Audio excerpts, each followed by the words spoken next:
On pourrait traduire l'effet pratfall comme effet gaffe, mais c'est assez moche. Pour résumer ce biais cognitif en 4 mots, personne n'est parfait. Et on devrait tous arrêter de se comporter comme si c'était le cas.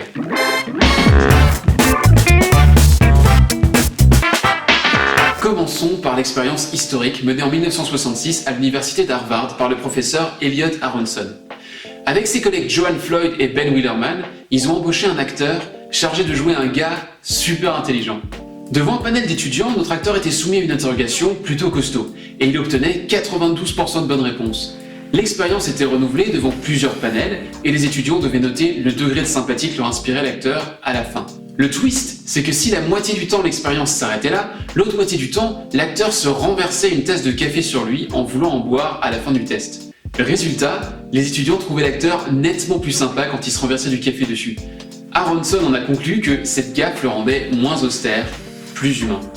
Alors on va faire un bond de 50 ans dans le temps pour s'intéresser à une autre étude menée par la Northwestern University en 2015. Les chercheurs se sont cette fois intéressés à un problème beaucoup plus contemporain, les petites étoiles qu'on retrouve à côté des produits sur Amazon, des restaurants sur Google et des podcasts sur Apple Podcasts. Aimez-moi. Sur plus de 110 000 références, ils cherchaient à tracer la courbe qui relie la probabilité d'achat à la note obtenue par chacun des produits. Et le résultat est plutôt édifiant. Notre pulsion d'achat pour un produit ou un service atteint son paroxysme quand la note se situe entre 4,2 et 4,5, et pas 5. La question qui se pose à ce stade, c'est pourquoi ? En fait, je vous ai donné la réponse en introduction, parce que personne n'est parfait. Donc, quand on nous présente quelque chose comme parfait, en être humain averti, on doute et on crée des objections. Un restaurant qui a 5 sur 5 sur TripAdvisor ? Soit il a acheté des commentaires, soit c'est toute la famille du cuistot qui a été votée. S'ils ont besoin de ce genre d'artifice, c'est sans doute que la bouffe est pas fameuse. Vous voyez l'idée.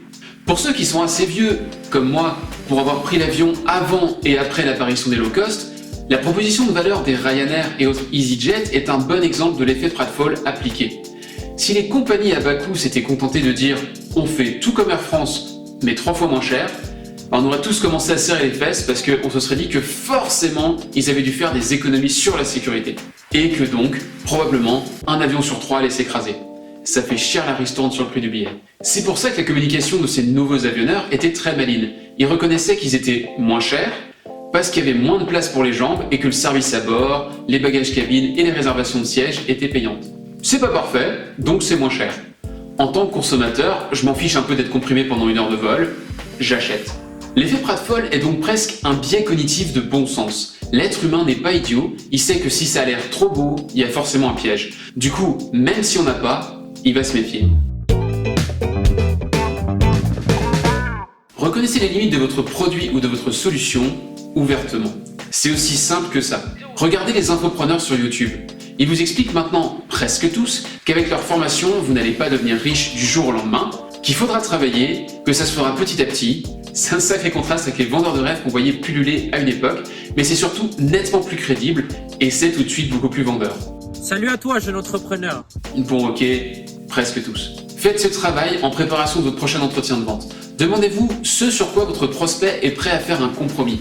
Et reconnaissez que votre produit, service ou solution est vraiment super pour tout un tas de raisons, mais qu'effectivement, il a cette faiblesse sur le fameux point de compromis.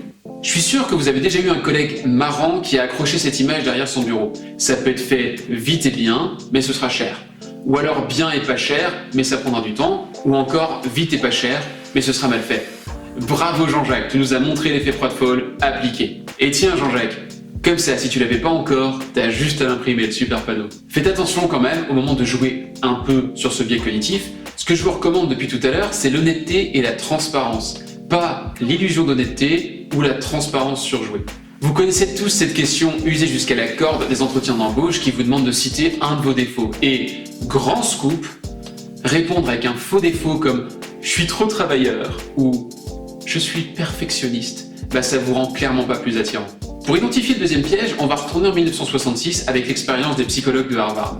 Je vous ai déjà parlé de l'acteur qui répondait juste à 92% des questions et se renversait, ou pas, une tasse de café sur lui. En fait, ils ont aussi fait 2 tests supplémentaires sur leur panel d'étudiants. Cette fois, l'acteur répondait mal aux questions et n'obtenait que 30% de bonnes réponses. Et ensuite, de nouveau, la moitié du temps, il se renversait du café sur lui et l'autre moitié du temps, il s'en allait comme ça. Bilan, Et ben cette fois, les étudiants le trouvaient encore moins attirant et sympa quand il se tâchait avec le café. Tout l'inverse de la première expérience. Ce qu'il faut en retenir, c'est que des petites imperfections nous rendent plus attrayants, partant du principe qu'on est plutôt solide par ailleurs à la base. Mais si tout est déjà assez mauvais, ajouter des imperfections à la médiocrité, ça nous rend clairement pas plus désirable. Donc, si votre produit, service ou solution est mauvais, aucun biais cognitif ne vous sauvera. Vous avez un plus gros problème à régler. Voilà, c'est tout pour aujourd'hui. On se retrouve très vite pour une autre plongée dans les méandres de notre cerveau. Pour être sûr de ne rien rater, n'oubliez pas de vous abonner et de partager cet épisode avec un ami, un proche ou un comptable. Je me demande si ça me rendrait pas plus sympathique si je me foirais au montage et que je coupais ma phrase.